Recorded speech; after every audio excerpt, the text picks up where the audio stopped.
122 लोगों की मौत हो गई सरकार और प्रशासन के मुताबिक, और कई लोग घायल हैं। लेकिन ये आंकड़े सिर्फ आंकड़े नहीं हैं, ये लोगों की पहचान है।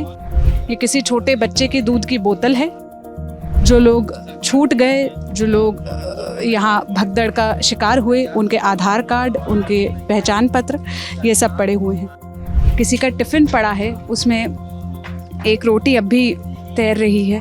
सत्संग करने के बाद बाबा निकले तो उनके लिए एक अलग रूट बनाया गया। वो बाबा के लिए बनाया गया वॉशरूम था, बाकायदा टाइल्स वगैरह लगी हुई है। एक दो फोटो शूट करने की सोचा भी था, लेकिन हमारा मोबाइल उनके सेवाकारों ने मोबाइल छीन के तो तुरंत वीडियो डिलीट करवा दी गई थी। बहुत दुख था, यहाँ देखते ही आंसू से निकल रहे थे। बड़े बूढ़े बुजुर्ग सब लोग थे। बहुत छोटे छोटे बच्चे 4 साल 5 साल वो एक्सपायर हो गए। बहुत दिक्कत है। हादसे के बाद आपको टीवी स्क्रीन्स पर, अखबारों की हेडलाइंस पर आंकड़े दिखेंगे कि 122 लोगों की मौत हो गई सरकार और प्रशासन के मुताबिक, और कई लोग घायल हैं। लेकिन ये आंकड़े सिर्फ आंकड़े नहीं हैं, ये लोगों की पहचान है। ये जीते जागते लोग थे। इन लोगों का सामान आज भी उस मंच के सामने पड़ा है जहाँ पर ये तथाकथित बाबा, जिनका नाम सूरजपाल है, जिनको उनके भक्त, उनके अनुयायी नारायण साकार हरि के नाम से जानते थे। आप सबसे पहले तो ये दूध की बोतल देखिए। ये किसी छोटे बच्चे की दूध की बोतल है जो यहाँ तमाम सामानों के बीच पड़ी हुई मिली। यहाँ पर जो लोग छूट गए, जो लोग यहाँ भगदड़ का शिकार हुए, उनके आधार कार्ड, उनके पहचान पत्र, ये सब पड़े हुए हैं। उनका सारा सामान है, और इन सामानों के बीच हमें एक आईडी कार्ड भी मिला। ये आईडी कार्ड उस महिला का है जो ये तथाकथित नारायण साकार हरि की जो सेवादार कहे जाते हैं, जो इनके सुरक्षा कर्मी होते हैं, उस दल में शामिल थी। ये महिला का नाम तारा देवी है, और आप देखेंगे कि यहाँ पर सुरक्षा सेवा भी लिखा हुआ है। बाकी फरीदाबाद की ये रहने वाली थी, तमाम जानकारी है, इनकी तस्वीर है। ये बाबा कौन थे पहले तो ये समझते हैं, फिर आपको ये पूरे सेवादार समिति का जो भी स्ट्रक्चर है वो बताएंगे। इनका नाम सूरजपाल बताया जाता है। ये कासगंज के रहने वाले हैं। एटा में भी इनका वर्चस्व है बताते हैं। और ये पहले यूपी पुलिस में थे। यूपी पुलिस में इन्होंने जो इंटेलिजेंस यूनिट है, लोकल इंटेलिजेंस यूनिट, उसमें भी काम किया। इन पर यौन शोषण का आरोप लगा, नौकरी से बर्खास्त किया गया। उसके बाद से ये पहचान बदल कर ये सत्संग करने लगे। और ये जो बाबा है, ये जो नारायण साकार दास है, इनका दावा है कि मुझे सपने में भगवान दिखे, मेरा भगवान से साक्षात्कार हुआ, और उसके बाद से मैं मानव सेवा में लग गया, तब से मैं ये सत्संग कर रहा हूँ, ऐसा इनका पक्ष है। अब ये सामान पर जब जब नज़र जा रही है, हट ही नहीं रहा। देखो, किसी की बोतल पड़ी है, किसी का आम पड़ा है, किसी का टिफ़िन पड़ा है, उसमें एक रोटी अब भी तैर रही है यहाँ के पानी में। छोटे बच्चों की चप्पलें हैं जो यहाँ पर उल्टी पड़ी हैं। यहाँ जो मंज़र है, जो चीज़ें छूट गई है, वही देख के इतना भयावह नज़ारा हमें दिख रहा है। जब ये घटना हुई होगी उस वक्त तो पता नहीं क्या माहौल होगा, क्या माजरा होगा। खैर, ये जो बाबा है, कहा जाता है कि इनका वर्चस्व इस इलाके में जो एटा, अलीगढ़, हाथरस का इलाका है, इसमें ज़्यादा है। और इनको सुनने के लिए लोग राजस्थान, मध्य प्रदेश और उत्तर प्रदेश के अलग अलग इलाकों से यहाँ तक पहुँचते हैं। ये जो फुलरई गांव पड़ता है, जहाँ पर ये पंडाल लगा हुआ है हाथरस में, यहाँ प्रशासन को ये बताया गया कि करीब 80,000 लोगों की गैदरिंग हो सकती है, लेकिन लाखों की संख्या में भीड़ जुट गई। और जब ये सत्संग करने के बाद, ये जो मंच आपको दिख रहा होगा मेरे बाएं ओर, ये मंच से सत्संग करने के बाद बाबा निकले तो उनके लिए एक अलग रूट बनाया गया, वो ईंट रखकर, और वो इस रास्ते से उधर की तरफ, जो मेन हाईवे जा रहा है, उधर निकले। हाईवे के दूसरे तरफ जो लोग खड़े थे, उनमें से कुछ लोग बाबा के चरण छूने के लिए, उनके चरण की धूल छूने के लिए दौड़े, और उस भागम भाग में भगदड़ मची। और जब भगदड़ मची तो जैसा जिस जगह पर हम खड़े हैं, आप इस इलाके को देखिए, ये जो दलदल वाला इलाका है, ये जो मिट्टी वाला इलाका है, ऐसा ही इलाका वहाँ था। तो वहाँ लोग एक के ऊपर एक गिरते गए, ज़मीन में दबते गए, और भागने के लिए, अपनी जान बचाने के लिए लोग उनको कुचल कर आगे बढ़ते गए। जब हम इस घटना के एक दिन बाद यहाँ पर पहुँचे हैं, तो जो मंज़र हमें दिख रहा है वो इन आंकड़ों का, जिनको मतलब डिसीज़्ड या फिर इंजर्ड के नाम पर पेश किया जा रहा है, उनकी पहचान, उनका सामान, उनका सब कुछ यहाँ पर दिख रहा है। किसी के कपड़े हैं, किसी का बैग है, किसी का खाना है, किसी के पहचान पत्र है।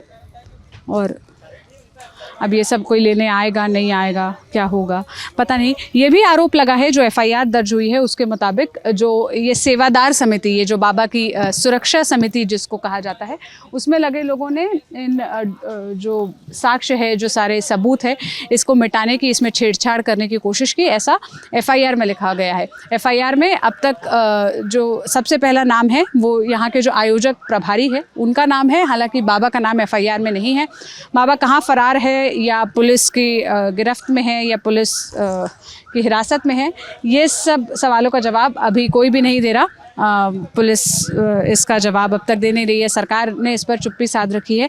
लेकिन आप यहाँ का नज़ारा और देखिए, मतलब मंच के पीछे आपको वो जो पक्का सा ऐसे लकड़ी का बना हुआ स्ट्रक्चर दिख रहा है, वो बाबा के लिए बनाया गया वॉशरूम था, बाकायदा टाइल्स वगैरह लगी हुई है। और मंच के ठीक पीछे वो कुर्सियाँ भी है, वो आलिशान सी, जैसे शादी ब्याह में आपको दिखता होगा मंच पर रखी हुई कुर्सियाँ, वैसी ही 2 कुर्सियाँ रखी हुई है जिस पर बाबा ने बैठकर प्रवचन दिया था, सत्संग किया था, जो भी अपनी बात कही थी। यहाँ पर आज 3 जुलाई को मुख्यमंत्री योगी आदित्यनाथ आने वाले हैं, उनका दौरा है, और यहाँ तक आएंगे नहीं आएंगे पता नहीं, लेकिन ये वो सारी निशानियाँ हैं जो हमें ग्राउंड पर पहुंचकर दिख रही है। और किसी को लग सकता है कि ये केवल सामान है जो छूटा है, या लोगों का जो भी इस्तेमाल लायक चीज़ें थी वो रखी हुई है, लेकिन ये अपने आप में कई कहानियाँ हैं। मतलब जितना ध्यान से हम देख रहे हैं, हमारा दिल उतना ही दहल रहा है, और हम समझ सकते हैं कि जो आप कैमरे के ज़रिए भी देख रहे होंगे वो भी महसूस कर पा रहे होंगे। किसी का कपड़ा है, किसी का बैग है, किसी का खाना है, यहाँ तक कि सत्संग में इस्तेमाल होने वाला मंजीरा भी इधर ही इसी तरह पड़ा हुआ है,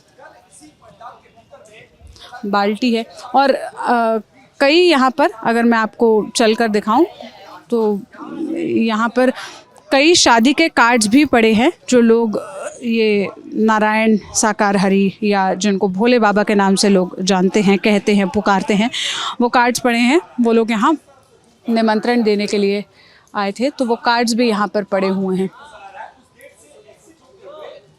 हम आपको यहाँ से जो भी तस्वीरें हैं, जो भी हाल है, ग्राउंड के ज़रिए दिखाने की कोशिश करेंगे। अलग अलग रिपोर्ट्स में हम उस तरफ भी जाएंगे जहाँ पर भगदड़ मची थी, जहाँ पर लोग गिरे थे। आपको वो जगह, वो इलाका कैमरे के ज़रिए समझाने की कोशिश करेंगे कि आखिर वो भगदड़ हुई क्यों और उसके पीछे की वजह क्या है। लेकिन कुछ सवाल हैं जिसके जवाब प्रशासन को देने हैं, जिसके जवाब सरकार को देने हैं, जिसके जवाब आयोजन करने वाले को देने हैं, और ये सत्संग करने वाले बाबा को देने हैं कि आखिर इतनी भीड़ जुटी कैसे। अगर 80,000 की संख्या थी, उससे ज़्यादा लोगों की भीड़ जुट गई, तो क्या इंतज़ाम किए गए? क्या यहाँ पर पर्याप्त सुरक्षाकर्मी थे, पुलिस वाले थे? क्या यहाँ पर पर्याप्त मेडिकल फैसिलिटीज़ थी? बाबा ने अब तक नैतिक जिम्मेदारी क्यों नहीं ली? उनके सत्संग में ही हुआ। 2 बजे करीब वो जब यहाँ से निकल रहे थे, वो सीधे गायब हो गए। क्या उनको लगा नहीं कि जो उनके भक्तजन थे, जो उनको सुनने के लिए आए थे, उनके प्रति उनकी कोई जवाबदेही है? कोई एक बात सामने आकर कहते, करते, कोई नैतिक जिम्मेदारी लेते?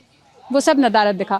सरकार अपना वही हर बार की तरह वाला नारा झुनझुना दे रही है कि हम जांच करेंगे, जांच में जो भी सामने आएगा वो आपको बताया जाएगा। लेकिन क्या ये जांच के बाद ऐसा एक्शन लिया जाएगा जो नज़ीर बने, जिसके बाद ये जो तमाम ऐसे बाबाओं की सभा होती है वो अपनी सभाओं में पर्याप्त इंतज़ाम करें? और बहुत से लोग इस घटना के बाद पूछ रहे हैं कि आखिर है कौन ये बाबा, और इससे पहले लोगों ने इनका नाम क्यों नहीं सुना था? तो उसकी वजह ये है कि ये कैमरे की चकाचौंध से दूर रहते थे, ये अपने सभा में वीडियो रिकॉर्डिंग वगैरह करने नहीं देते थे ना? आप लोग ही बता रहे हैं। आए थे आप लोग कल? हाँ आए थे, लेकिन रोड से निकल के जा रहे थे। हमने 1-2 फोटो शूट करने की सोचा भी था, लेकिन हमारा मोबाइल उनके सेवाकारों ने मोबाइल छीन के तो तुरंत वीडियो डिलीट करवा दी गई थी। मोबाइल छीन लेते हैं, वो वीडियो नहीं बनाने देते। अंदर किसी को भी फोटो छोटा मोटा ही कोई वो सत्संग, उसमें भी नहीं वीडियो बनाने देते, नहीं देते, वीडियो नहीं बनाने देते। क्या आप लोगों ने क्या देखा, क्या मंजर था कल? यहाँ का जो मंजर था, निकल के जा रहे थे, उसके बाद रोड के बाद बाबा के लिए जो अलग रास्ता बना था, ऐसे जीटी रोड से निकल के गए थे। वो जीटी रोड पर पहुंचने के बाद वो थोड़े आगे पहुंचे थे, उसके बाद ही जनता उनके पता नहीं क्या चरणों की मिट्टी लेने के लिए, क्या बोलते हैं पता नहीं, चरणों की धूल लेने के लिए वहाँ से आगे बढ़ी। उसके बाद भगदड़ मच गई, एक के बाद एक दबता चला गया। करीब 300-400 आदमी ज़्यादा दब गए थे। बड़ी मुश्किल से निकालने के बाद अस्पताल पहुंचाए गए, उसके बाद कहीं अलीगढ़ पहुंचाया, कोई हाथरस पहुंचाया, कोई एटा पहुंचा गया।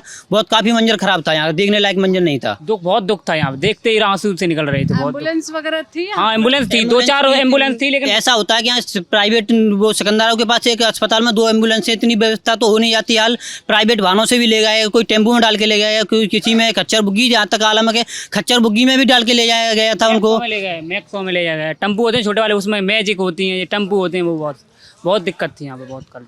आप लोग क्या कल गांव के आसपास के रहने वाले? हाँ, गांव के आसपास ही बराबर वाला गांव है अपना। आप लोगों ने भी लोगों को निकाला वहाँ जहाँ पर? हाँ, निकालने की कोशिश की थी, निकलवा के 1-2 ऊपर भी रखवाई थी हमने, यहाँ थे मौजूद उस टाइम। मंजर बहुत खतरनाक था, देखने लायक मंजर नहीं था। एफआईआर में ये भी लिखा गया है कि ये जो बाबा के सुरक्षाकर्मी थे, जिनको ये सेवादार कहते हैं, इन लोगों ने साक्ष्य मिटाने की कोशिश की, जूते चप्पल जो सब घटना स्थल पर थे जहाँ ये नहीं ऐसा हुआ था। भगदड़ बहुत ज़्यादा थी, जनता बहुत ज़्यादा थी, सेवाकारों को नहीं किया ये, लेकिन जनता बहुत ज़्यादा थी, उससे ये हो गया है। वहाँ भगदड़ तो बहुत थी, बहुत पैरों के निशान है, अभी आप देख सकते हो जाके घटनास्थल पर बहुत ज़्यादा निशान है, लेकिन सेवाकार को नहीं, लेकिन जनता इतनी थी। उसके बाद देहात लोग के आए थे व्यवस्था करवाने के लिए। ये सारा सामान वगैरह जो लोगों का है, सामान उन्हीं लोगों का मिला था, वहाँ से लाके यहाँ डाल दिया गया। बहुत सामान था उनका, जूता चप्पल, बच्चों के छोटे छोटे चप्पल हैं, 2-2 साल के बच्चे थे, दूध की निप्पल की बोतल भी हैं, बहुत ज़्यादा छोटे छोटे बच्चों थे, बड़े बूढ़े बुजुर्ग सब लोग थे। बहुत छोटे छोटे बच्चे, 4 साल 5 साल, वो एक्सपायर हो गए हैं। बहुत दिक्कत है। अब तक सरकारी आंकड़ों के मुताबिक 122 लोगों की मौत हुई है और इन 122 लोगों में अधिकतर महिलाएं हैं, 7 या 8 पुरुष और बच्चे हैं, इसमें बाकी सारी महिलाएं हैं। हम यहाँ से अलग अलग पहलू, अलग अलग तस्वीरें आपको दिखाने की कोशिश करेंगे। कैमरे के पीछे विजय हैं, मैं सोनल हूँ। ललिन टॉप के साथ जुड़े रहिए। शुक्रिया।